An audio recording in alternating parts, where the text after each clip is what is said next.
Well, right now it seems like Joe Biden's gonna just about squeak his way into the White House. But by now we all know how the polls were once again way off, and Biden will barely come away with the victory, at least until the Supreme Court decides to rule Joe Biden unconstitutional. But if you look at what voters have actually chosen to do up and down the ballot, you'll realize just how much of a failure our electorate is.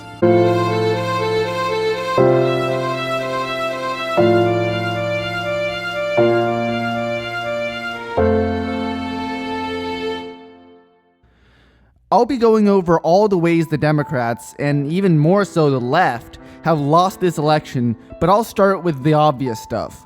All the polls suggested Democrats would be likely to take the Senate this year, but Democrats seriously underperformed, leaving Republicans what will be at least 50 seats in the higher house. The House of Representatives will soon have known neo-Nazis in its midst. Not that there aren't already white supremacists in Congress or the White House, but Marjorie Taylor Greene supports the QAnon conspiracy theory, which claims Democrats are Satan-worshipping pedophiles. And Madison Cawthorn will soon be the House's youngest congressman, and he has just a few too many Nazi-related symbols constantly hanging around him at all times. But you know what? That's all expected. Republicans have never had a problem with fascists. I mean, they spend so much time denying basic reality. Of course they have no problem looking past white supremacy, even when their candidate literally calls people race traitors. What I really want to talk about is how badly we fucked up even in the blue states. Looking at you, California, your ballot was extra large and extra crispy, and you're supposed to be progressive. But what did you actually manage to achieve? Let's see. Lesser evil Joe Biden was obviously going to win anyway. Couldn't we have spared a few votes for the third-party candidates who actually believe in something? And what the hell is this monstrosity? You managed to get basically every vote wrong. How are we supposed to make effective change across the nation if you can't even get your own shit together? That's right, 26 of the United States have ballot measures which are basically laws voters get to decide whether to pass or reject through direct democracy. We all love direct democracy, right? Well, let's see how they've turned out around the country. Taxes. Arizona passed Proposition 208, which raises taxes over $250,000 every year for education. Nice. Illinois introduced a bill which could lower taxes for the poor and raise them for the rich, but people are idiots.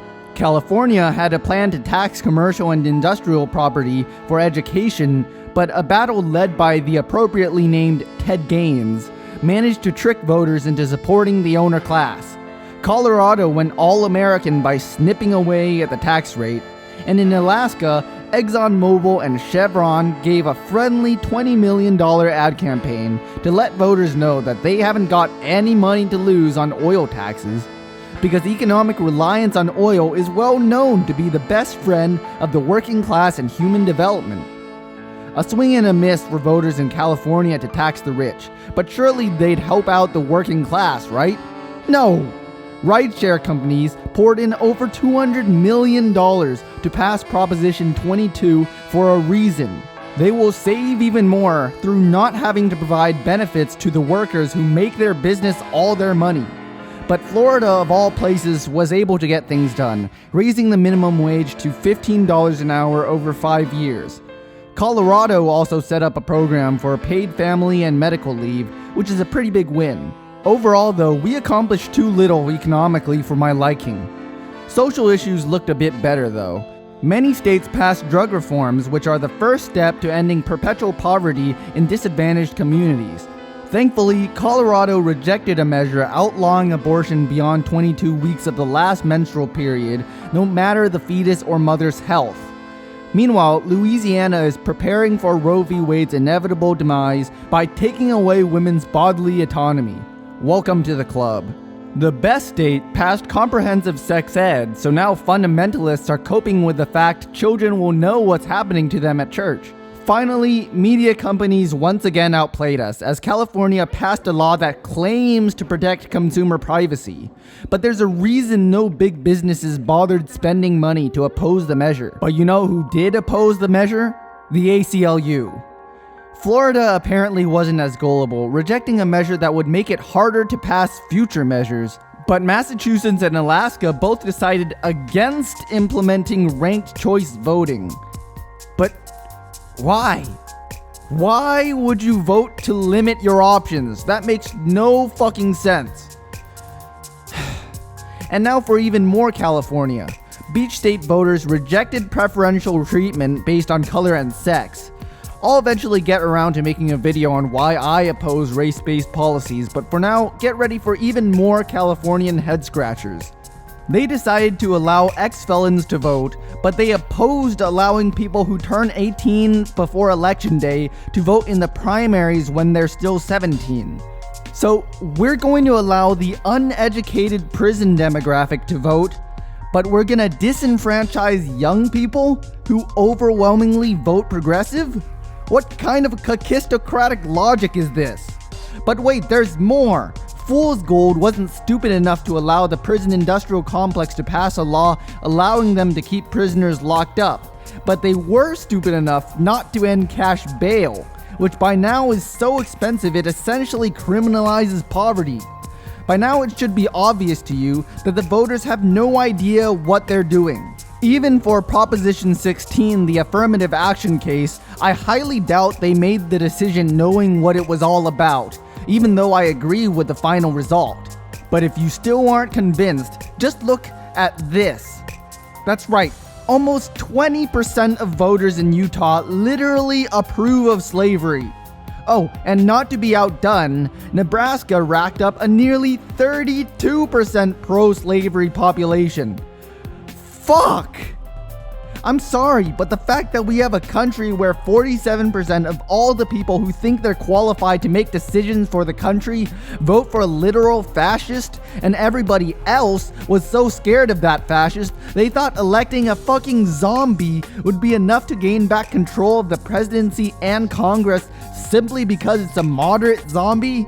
That basically proves that democracy as it is set up in America simply doesn't work.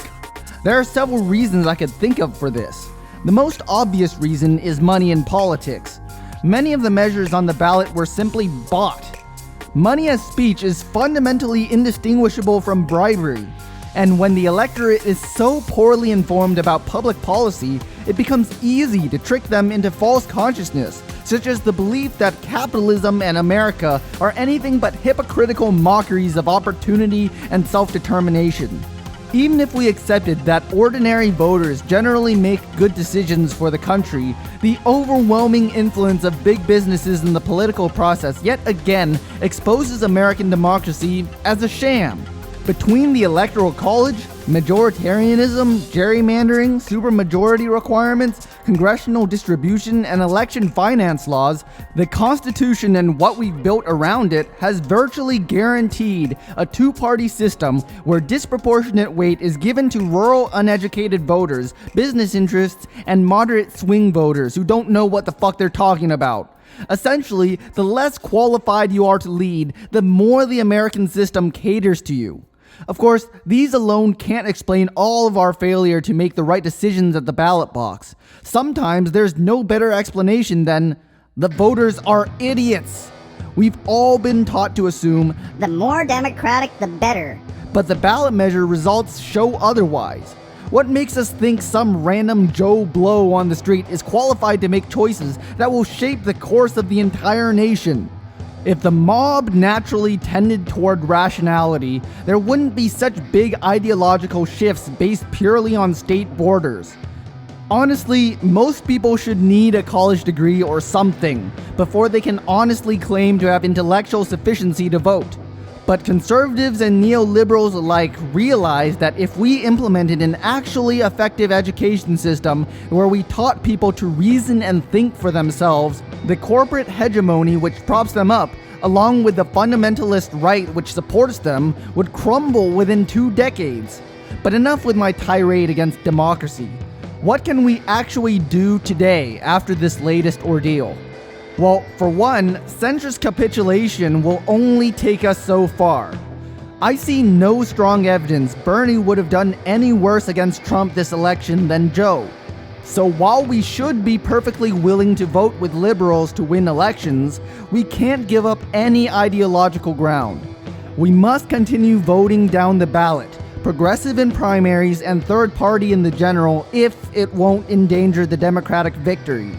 Between elections, we have to spread ideas palatable to the general population, as much of the country still views progressives as crazy socialists. As if that's a bad thing. With establishment figures like Kamala Harris and Pete Buttigieg on the rise and fascism looming large for 2024, we have to stay on our toes, but when we finally get our shot at power, we've got to go straight for the institutions and finally create a system which actually stands a chance of working. Right now, everything seems to be moving both too fast and too slow at the same time. Meanwhile, I'm currently really happy with Joe Biden, but expect to go back to hating him again soon enough.